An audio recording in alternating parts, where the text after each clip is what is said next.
serious problems. I'm not saying that at all. There are some who do. But the bottom line is, when you look at the whole picture and you go up the ladder, okay, we are not the enemy. The enemy isn't human at all. But it's pushing all our buttons so that we're so busy looking at each other and so neurotic about each other that we're not looking at the real reality here, the real cause, which is another race or races that are here who are totally playing games with us, feeding off our energy, and hoping that we destroy ourselves so that they can keep the planet and themselves. Really, let's say who it is again. It's the Orion group. It's the Orion group. It's a group that is on its way here now from Alpha Draconis. They're the real culprits behind this whole deal. Alpha Draconis or Orion, or both those two? Alpha Draconis. They're the real culprits behind this whole thing. Above the Orion group? Yes. Okay. Yes. So then there's Orion. Then there's Orion, the Orion group. Then you've got the Greys. And where did the Giza intelligence fit in here? They were just a group that were totally independent, that came in and did their own thing. They were perceived as gods, and they played the role out. And they got stuck in it. You know, they got stuck in the ego part of it. We're gods, we can do this, we have all this technology, and they just played it out for all that it was worth. Okay. But to be honest with you, at this point, they're not really much of a factor anymore. You know, Giza intelligence, they're not much of a factor at all anymore. What should a human being do if they encounter a renegade Zeta Reticulan? What would your advice be? Stand in their truth. If you can't run, stand in your truth and just look at them. If they try to project their thoughts into your head, you just stand firm with who you are and you say, no, you are not coming into my head, you are not taking me over, and you are not going to violate my free will. I don't give a damn who you are. Leave me alone. Period. Because if it's a benevolent, they will not try to do it. They will not try to take you over. They will not try to put crap into your head so they can feed off of your fear. Period. All right. Excellent. Okay, I'm going to skip the Giza intelligence for the moment then, and we'll go to the Alpha Draconis. Can we take a short time out? Oh, definitely. Thank you. You know, Rick, there's something else I want to stress here, and that is, and this is something that the Andromedans have really stressed. There is no race any better than us. Just because they're different, just because they're more evolved, doesn't mean that they're better. We are equal. We're just not maybe as aware as they are. But that doesn't mean that any race is any better or any less. In fact, we're all equal. So we should not worship anybody? Hell, no. Absolutely not. That's how we got into this mess in the first place. Right. If you want to worship somebody, worship the God within you. That's it. Worship no one else. And if you're going to have a tyrant in your life, let it be that part of you that's critical of you. Let that be your only tyrant. Don't give anybody else any power outside of your physical form to be a tyrant, to control you, or manipulate you in any way. Be yourself. Because if you are yourself, you're a part of God, and that part of you knows what to do. It knows the right way to live. And, you know, and this is really interesting. Because of our genetic makeup, of the 22 different races, and all of the DNA and the racial memories that we have and the genetics that we have, because of the fact that we are spirit, do you know, and this is an incredible thing, do you know that the Andromedans actually consider us royalty? They consider us royalty. We obviously aren't acting like royalty, but we're the only ones in our galaxy that can make the claim to having the genetics that we have and the possibilities and the capabilities of doing what we can do as a race. We're the only ones. They actually consider every single one of us royalty. Now, think about that. I guess all beings that would try and be spiritual and raise their spirituality in essence would be royalty. You know? Yes, I suppose that's true. Okay, let's talk a little bit about the ringleaders then of this whole orchestration that's going here on Earth.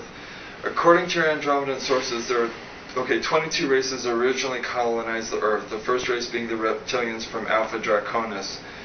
What was the nature of their colony here? Well, they're Hyperborean. Basically, they're explorers. And they're also genetic engineers. They would just colonize. They would take samples. They would hang a flag and say, this belongs to us, just like we did with the moon. But except we weren't the first ones there. Exactly what we've done. They were explorers. And they would just go to a place, they would see what was there, they would explore it, if there were minerals that they needed, if there were other life forms, organisms, whatever it was that they needed, they took, and then when it was done, they had enough, they moved on, and just kept exploring and expanding their realm of exploration or territory. And you said they were dumped here. Originally they were. They were dumped in Alpha Draconis. Nobody knows exactly where they came from, and my understanding is that even in their ancient history, they don't know exactly where they came from. But they were left in Alpha Draconis because that particular system offered them the highest probability of survival. And from there, they were able to create craft, space travel. I mean, they're magnificent in what they did. And they're to be commended for what they did. But the fact that they need to control and dominate and manipulate to the degree, sorry, I have a problem with that. And so does half of the galaxy. That's just the way they are. They're the biggest bully. Nobody can beat them up or wipe them out, so therefore they have no motivation to change. So that's the space they hold. And, the Andromedans actually consider them the ultimate warriors, which says a lot, for whatever reasons. A lot of bullies end up destroying themselves. Well, that's something that may possibly need to happen, we hope soon. Or I hope soon, because we need to be free. We need to have our shackles that we've been put around us let go of, so that we can really evolve. And we have awesome potential. We really do. We have been, as a race, we have been through so much here. We have so much experiences, and because of our emotions, which is really our strength, which really sets us apart from all the other races out there, even the other human races. We have tremendous capabilities to create things. And, but we need to get clear of what's real and what isn't. We also need to get really clear about being able to create our own future, to create our own reality, and not have somebody say, well, that doesn't work for me, so you're going to have to do this. Play God and ruler over us. Sense of responsibility is so important in all of this. It's with any sense of power, with any knowledge, comes responsibility. That's exactly right. And the divine plan is one of freedom, free expression. Free expression, free expression, free expression. It is not one where they want to implant us and they say, you are going to be a worker, you're going to be this, you're going to be that. Sorry, that's not what it's all about. And if anybody tries to force that stuff down your throat, fight it. Okay, so the Andromedans tell you that the Alpha Draconans are here now. Where? There are 1,833 of them that have been living underground between 100 and 200 miles beneath the surface. They've been here, some of them have been here a long, long time. They have lifespans that are thousands of years.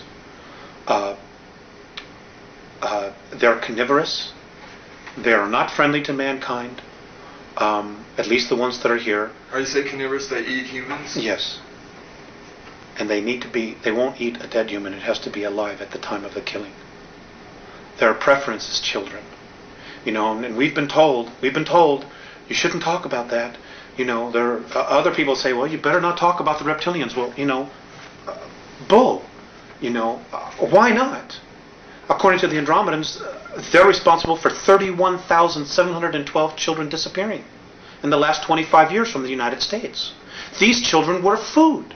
And I'm supposed to just shut up and not say anything about it because people don't want to hear it? That's tough. That's tough.